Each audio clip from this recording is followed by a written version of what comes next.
গেলেই কান্নাকাটি শুরু করে দেয়, থেরাপিস্টের রুমে ঢুকতেই চায় না। হ্যাঁ, কিন্তু ওর তো প্রচুর সেন্সরি নিড আছে, কি করব, বাসাতেও কাজ করাতে গেলে জিম বল কিনছি, ওর জন্য দোলনা কিনছি, ট্রাম্পোলিন কিনছি, হ্যাঁ মোটামুটি যা যা দরকার ছিল সেই জিনিসগুলো কিনছি, কিন্তু কোনো কাজই করানো যায় না। এই জিনিসগুলো দেখলেই সে কান্নাকাটি করে, চিৎকার চেঁচামেচি শুরু করে দেয়। দেখা গেছে যে কান্না করতে করতে অবস্থা খারাপ, এই জন্য ভয় আর কাজ করায় না। যে তাহলে কি করবো আসলে, এর একটা সমাধান দেন।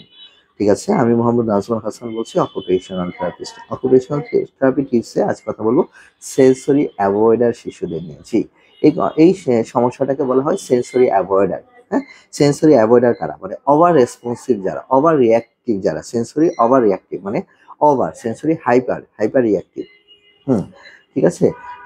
তো সেই ধরনের বাচ্চাদের নিয়ে আজ কথা বলবো। তো এই বাচ্চারা মূলত কি করে, আমাদের তিন ধরনের রিয়াকশন আছে। একটা আমরা করি আর কি, নর্মালি মানুষ করে থাকে।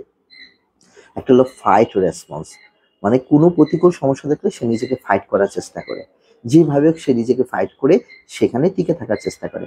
আরেকটা হলো ফ্লাই রেসপন্স, মানে কিছু ভয় পেলে সাথে সাথে পালায়া যায়। আরেকটা হলো ফাইট, ফ্লাইট। তো এই ধরনের জিনিসগুলো যাবে কি যাবে না একটা ইয়ার মধ্যে থাকে, কনফিউশনের মধ্যে থাকে, অনেক সময় অ্যাডাপ্টেশন করার চেষ্টা করে, কিন্তু করবো কি করবো না এই ইয়ার ভিতরে থাকে। ঠিক না, আমরা যেমন অনেক সময় করি না যে এখানে কি যাবো কি যাবো না, মানে একটু ইয়ার মধ্যে আছে, হেজিটেশনের মধ্যে আছে, এই যে জিনিসগুলো। তো এই সেন্সরি অ্যাভয়েডের বাচ্চাগুলো বেশিরভাগই কি করে, ফ্লাই করার চেষ্টা করে, মানে যে কোনো ধরনের একটা চ্যালেঞ্জিং সিচুয়েশন দেখবে তখনই সে ফ্লাই করার চেষ্টা করবে, যে কারণে তার সেন্সরি সমস্যাটা টিকে যায়।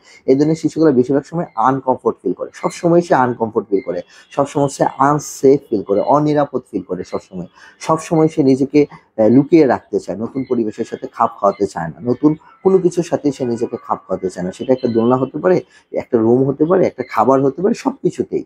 হ্যাঁ, এবং থেরাপির সময় গেলে প্রচুর কান্নাকাটি করে, অ্যাংজাইটিতে ভুগে, মনে হয় যে বাচ্চাটাকে মেরে একাকার করে ফেলতেছি থেরাপিস্টরা, অথবা দেখা গেছে যে প্যারেন্টস এই কাজটা করতেছে, কিন্তু আসলে কিছুই না, কিছুই না, কারণ সে নিজেকে ওইখান থেকে ফ্লাই করার জন্য সে আসলে এই ধরনের বিহেভিয়ার গুলা শো করে থাকে।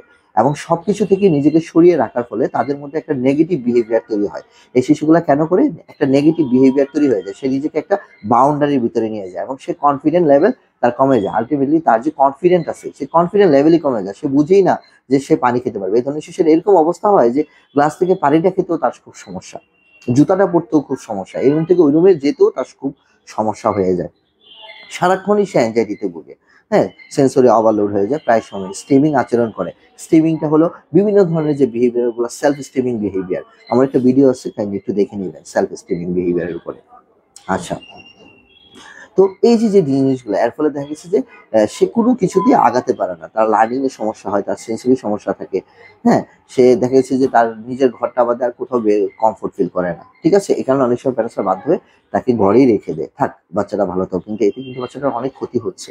জি, অনেক ক্ষতি হচ্ছে। কি করবেন, দুইটা কথা বলি, অনেক কাজ দিব না, অনেক কাজ দিলে আপনারা গুলায় ফেলবেন, কাজ করতে পারবেন না। দয়া করে অবশ্যই একজন নিকটস্থ অকুপেশনাল থেরাপিস্টের শরণাপন্ন হবেন প্রথম করে, তার জন্য একটা গাইডলাইন নেবেন বাসায় কি কি ধরনের কাজ করা যায়। তারপরেও আমি দুইটা টিপস দেবো, যেটা আপনি করতে পারেন, তাকে ডিপ টাচ দিতে পারেন, তাকে কখনই হালকাভাবে ধরবেন না। এ ধরনের শিশুরা সফট টাচ, লাইট টাচ পছন্দ করে না। যখনই ধরবেন একটু কনফিডেন্স সহকারে ধরবেন, যেমন যেমন যেভাবে আমরা জড়ায় ধরি না, হাত, কনফিডেন্স সহকারে ডিপ টাচ দিবেন, তার প্রত্যেকটা জয়েন্টে ডিপ টাচ দিবেন, মাসাজ দিবেন। মাসাজের উপরে একটা ভিডিও আছে আমার, কাইন্ডলি ওটা দেখে আপনার শিশুর সাথে এটা একটু করেন, দেখেন উপকার পাবেন, এটা করবেন। তারপরে যেটা করবেন, তাকে জিম বল বা সুইং, দোলনা, বাসায় যেটাই থাকে, ভেস্টিবুলার স্টিমুলেশন দিতে হবে। কারণ এই সেন্সরি অ্যাভয়েডারের সাথে যে তিনটা প্রাইমারি সেন্স জড়িত, একটা হলো আপনার প্রোপিওসেপশন, ভেস্টিবুলার, আর একটা হলো ট্যাকটাইল।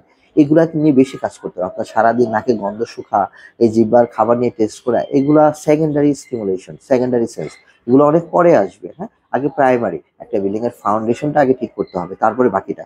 আপনি যেটা করবেন, অবশ্যই দোলনা দিবেন, কিন্তু খুব কমফোর্ট, মানে আস্তে আস্তে দোলাবেন দোলনাটা, খুব রিদম দিয়ে দিয়ে দোলাবেন। এখানে একটা রাইমস বলতে পারেন, যে কোনো একটা গান শোনাতে পারেন, কোরআন তালাওয়াত দিতে পারেন। কিন্তু আপনি যদি ফাস্ট করেন তাহলে কিন্তু হবে না, ফাস্ট করলে কিন্তু হবে না, সে ভয় পেয়ে যাবে, সে আর করবেই না। জিম বলেও তাকে এভাবেই করতে হবে। হ্যাঁ, অথবা সে কোনো এক কারণে যে যিনি থেরাপিস্ট না, তাকে ভয় দেখায় ফেলছে। কারণ আমাদের এখানকার টিচাররাও অনেক সময় থেরাপির অনেক কাজ করে, যে জিনিসটা একদমই উচিত না থেরাপিস্টের সাজেশন ছাড়া, তাদের গাইডলাইন ছাড়া, হ্যাঁ গাইডেন্স ছাড়া।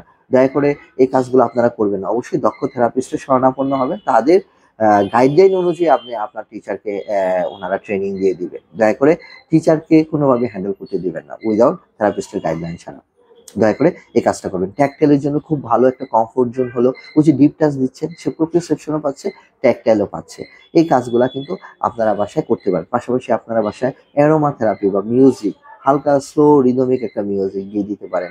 একটু অ্যারোমা থেরাপি এখন কিন্তু মেশিন অ্যাভেলেবল পাওয়া যায়। ল্যাভেন্ডার, অরেঞ্জ, লেমন ফ্লেভার, এগুলো কিন্তু দেখা গেছে যে খুব ভাল লাগে। মাঝে, মাঝে একটু ভালো পারফিউম দিলে কিন্তু আসলে মনটা ভরে ওঠে, ঠিক না?